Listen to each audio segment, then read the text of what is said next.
the advantages of the distributed system. As far as the advantages of distributed system is concerned, it is of course related with the information exchange in many circumstances. Besides, we are having all the amenities, all the requirements as far as the hardware and the software is concerned. Besides that, we are in requirement of information exchange process. So information exchange is one of the important aspects of the distributed system. Second one is the resource sharing. Of course, we are having, all of us are having our personal computer, but besides that, there are certain resources which are required to be shared. So that is why the resource sharing is also one of the advantage of the distributed system. Then we have reliability also to be focused through the certain application, and we have more reliable system if we call it as a distributed system, because uh, the many resources and the many things which are required in the form of a resource sharing are being shared by many systems in the multi-user framework. So that is why a distributed system is said to be more reliable, as well as it also shows the increased performance through parallelization, because if any module has to be executed as per the request of the client, this module will be bifurcated and will given to the different systems for execution.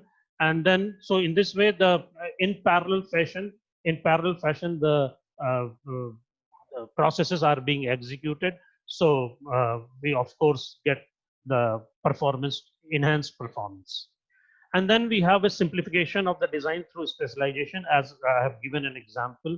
Instead of designing a complete huge system, why not to design in the form of a module, and then different module will be designed, can be designed very easily. Instead of designing the whole module, we design it into the modules, and all the modules are interconnected to each other. So these are the certain advantages of the distributed system. But besides having advantages of distributed system, we have certain disadvantages of the distributed system also. The first, uh, the three has been mentioned here in the form of a disadvantages of the distributed system. The difficulty of developing the distributed software. Second one is the network problem, and third one is the security problem. Now, as far as the distributed softwares are concerned, now whatever are the conventional software, uh, they does not work on the distributed system. That is why it has become important to develop a software specifically for the distributed system.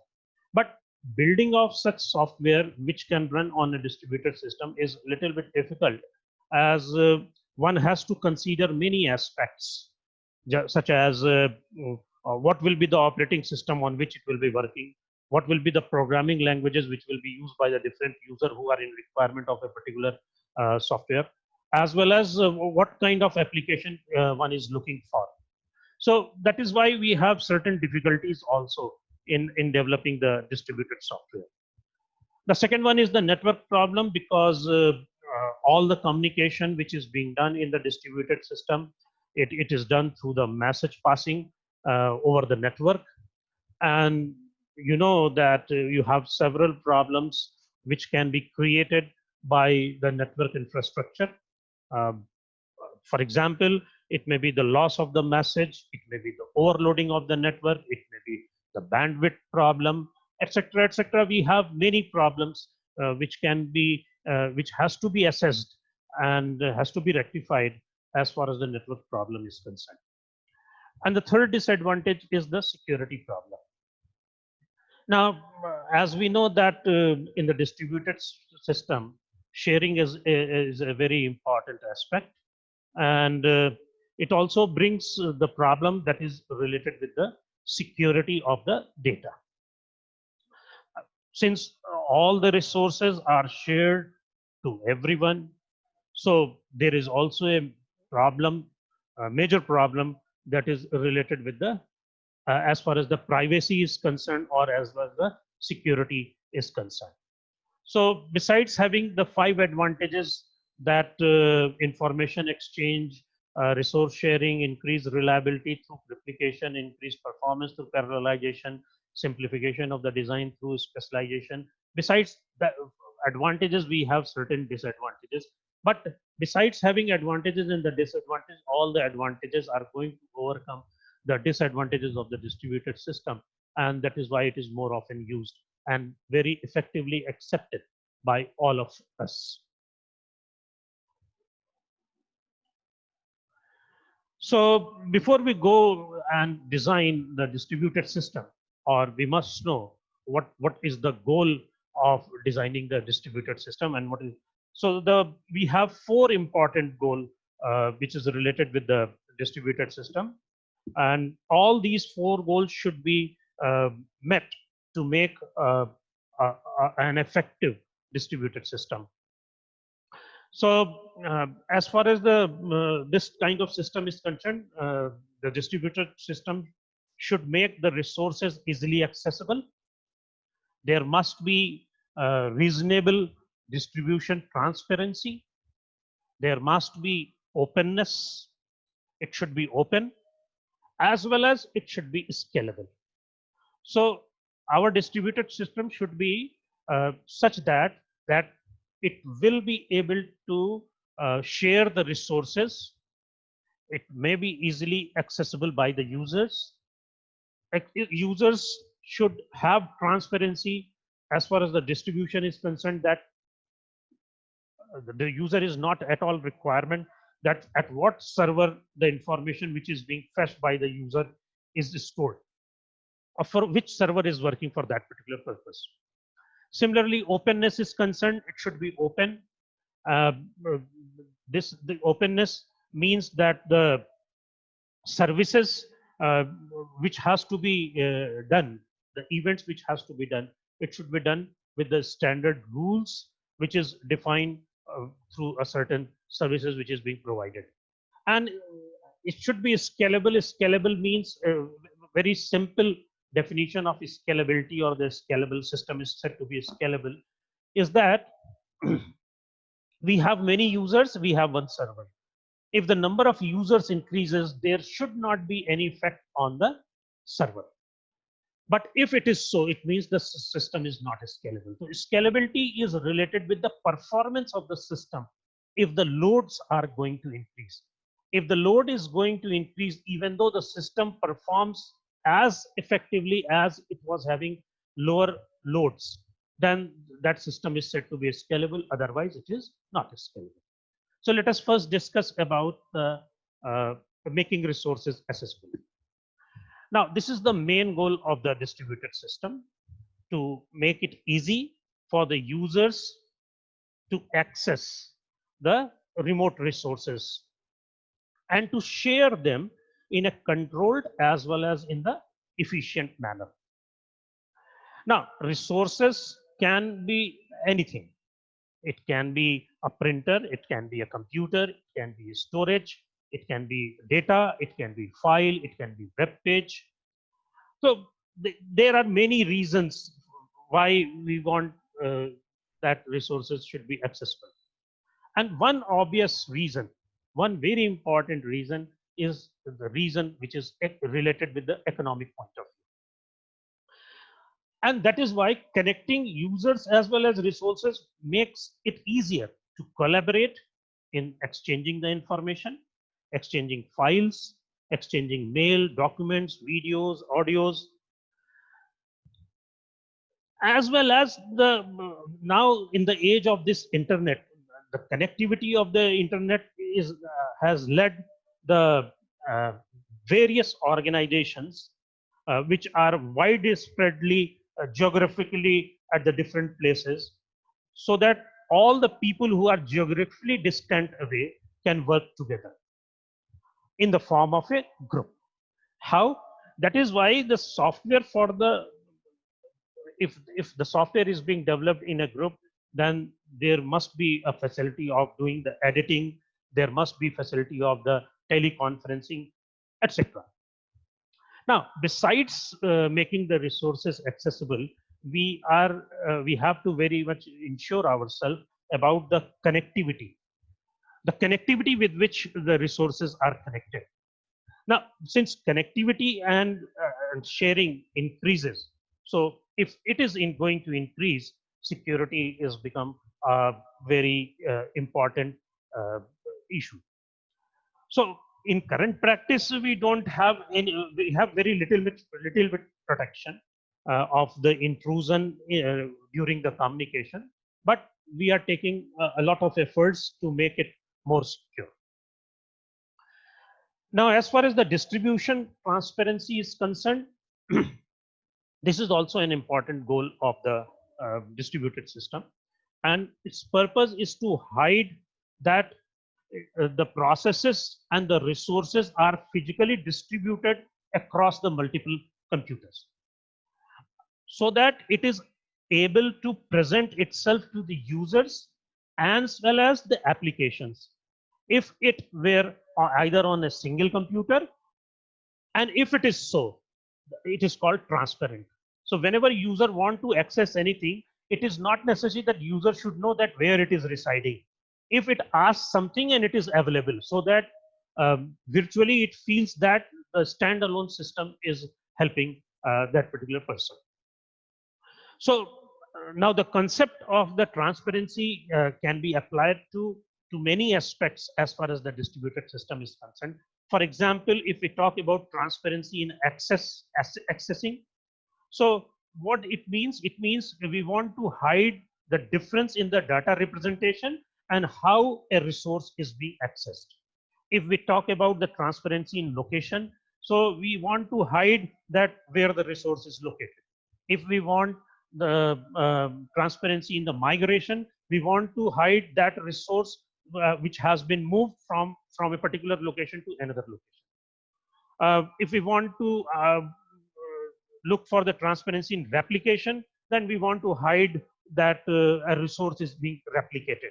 So one must not know um, whatever services you require, it will be available to you. The failure, as far as failure is concerned, if you talk about the transparency in failure, it will hide the failure to the user and recover the system from as a resource. So this is about the distribution transparency. Now the openness. Now, as far as the open distributed system, whatever is called, it is it is it is that system that offers services according to a particular standard rules that describes the syntax as well as semantics of the various services.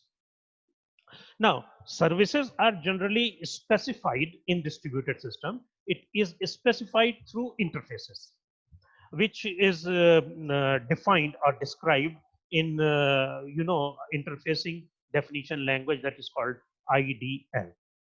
If it is properly specified, then an interface allows an arbitrary process that needs a certain interface to talk to another process, and that provides that interface. The interface is going to provide that. It also allows two independent systems to build completely different uh, as far as the implementation of the interfaces are concerned, and that leads to the separate distributed system that operate in exactly the same way.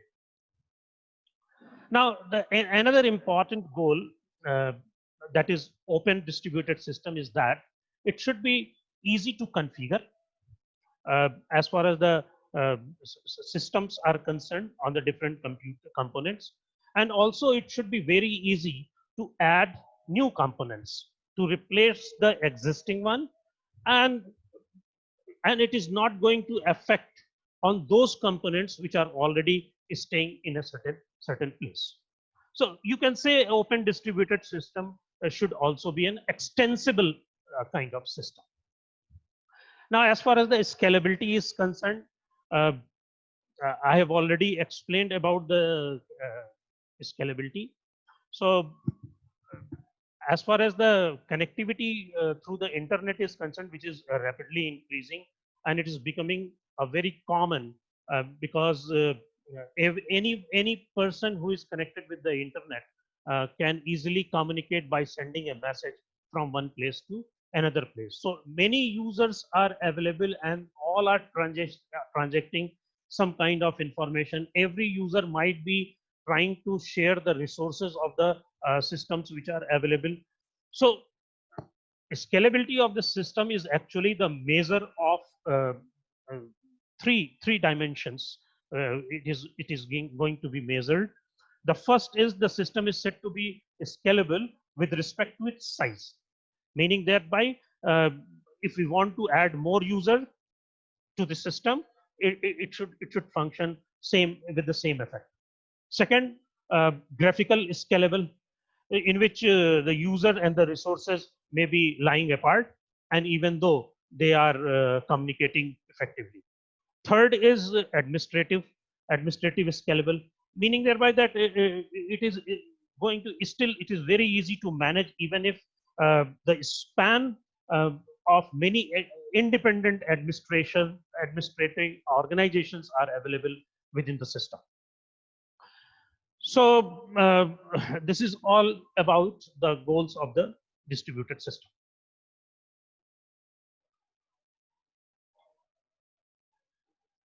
Now the resource sharing and the web.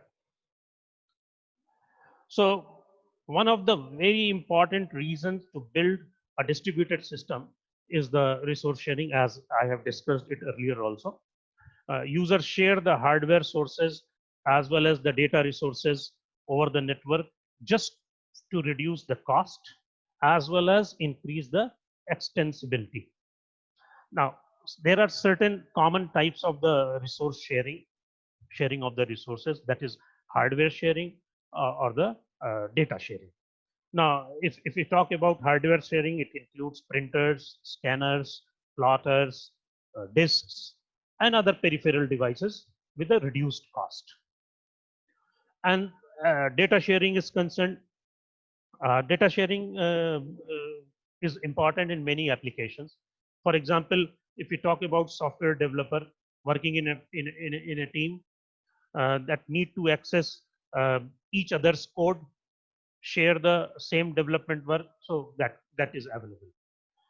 Besides that, there are many commercial applications which enables the user to access shared data objects in a single database. The third, you can say that the group activities, because we have a rapidly growing area in which groupware tools are enabled for the user to cooperate uh, within a particular network. Now, as far as the resources are concerned, resources of a multi-user system are shared between all of its users. All the users are able to share the resources which is available at the multi-level, multi-user system. But users who are available in a network workstation or with the personal computer uh, cannot automatically gain the benefit of the resource sharing, because resources in the distributed system are encapsulated with one computer and can only be accessed from other computers by making an effective communication.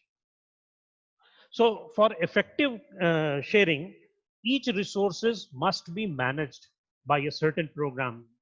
As you know, that program is called resource manager, which offers a communication interface enabling the resources being accessed, manipulated, as well as updated consistently and rapidly, as well as reliably. So there are two interesting models in the distributed system. We will be coming later on, but just for the point of information, I am giving you this example. That one is client server model and second one is peer to peer model of the object model. Now the client server model is actually known as best model, uh, and it is most widely adopted also, in which we have separate processes, that is called clients as well as servers. A server provides the services and the client uses those services. So client usually initiate the communication with the server, whereas the server passively waits for the client to give the request, and then the server typically may serve many clients also. So whenever client sends a request to the server replies by sending the information whatever is being requested by the client. So the client must be aware, must uh, it is not necessary for the client to aware that where the server is located. So you can take an example of such thing such as we don't know about the uh, database server, NFS server, web server, where they are located, it is not necessary to know. So we have certain key points also related with the distributed system, which I'm going to explain in the form of service. Service actually means manage a collection of related resources and present their functionality to the users as well as the application. That is known as service. Now, as far as the server is concerned, server is a process on the network computer that accepts the request and processes on other computers to perform a service and responds appropriately. Because it may be possible that if any client is asking something from the server and server is not having that, so server has to work as a client for another server to serve the services for the client. And the client may be the requesting process. The requesting process, the standalone computer, the host computer, it may be possible that the server may be working as a client for a particular reasons. Remote invocation, it is a complete interaction between the client and the server from the point of view when the client sends the request and when it is received, server is going to respond about that. What is program? It's a code which you use to write. It's a process is what you want to get or what you want to run it. So the both of them can be called as a process. Message is a legitimate information which is used for the communication between the processes. And packet, you might have gone through the network system, so you know about the packet, which is a fragment of the message that travels through the wires. And protocol is a set of certain rules which is going to give the formal description of the message formats that two processes must follow in order to exchange the message effectively. And the network is an infrastructure that links the computer, the workstation, the terminals, the servers. Of course, it may consist of router also, which will be working as a connecting link in between the two different or many users. Component can be a process, it can be a process or it can be a hardware to run a process, to support the communication between the processes, to store the data, etc. And the distributed system explained many times before also. It's a kind of an application that executes a collection of protocols to coordinate the actions of the multiple processes on a network, such that all components cooperate together, exchange information, share the resources to perform single and even with the single or the small set of related tasks.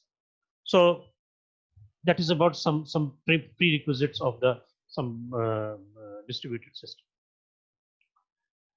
Now, the World Wide Web. We are in general, whenever people used to talk about www, they often used to call internet and www as the same, because the term internet and the World Wide Web is used by everyone every day without any much distinction. But however, the internet and www are not the same, they are different ones. Internet in a global system, uh, internet is a global system of interconnected computers through a particular network, and web is one of the services that runs on the internet. So you can call it that it is a collection of interconnected documents and other resources linked by the hyperlink or the and the URL. So in other way, you can say that web is an application running on the internet, and viewing a web page on the www normally begins either by typing the URL of the page into the web browser or by following a hyperlink of the page or the resource. So the web browser then only initiates a series of communication through messages behind the scene if it wants to fetch the and want to fetch the information and display it. So first of all, the server name uh, of the URL is resolved whenever we put the name of that, put the URL on there. The server name of the URL is resolved, and it is resolved into an IP address using the global or the, you can say, distributed internet database known as domain name system.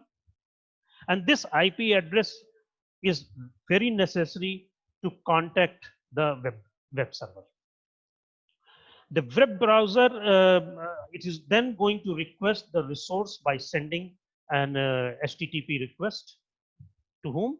To the web server at that particular address. So in case of a typical web page, the HTML text of the page is requested first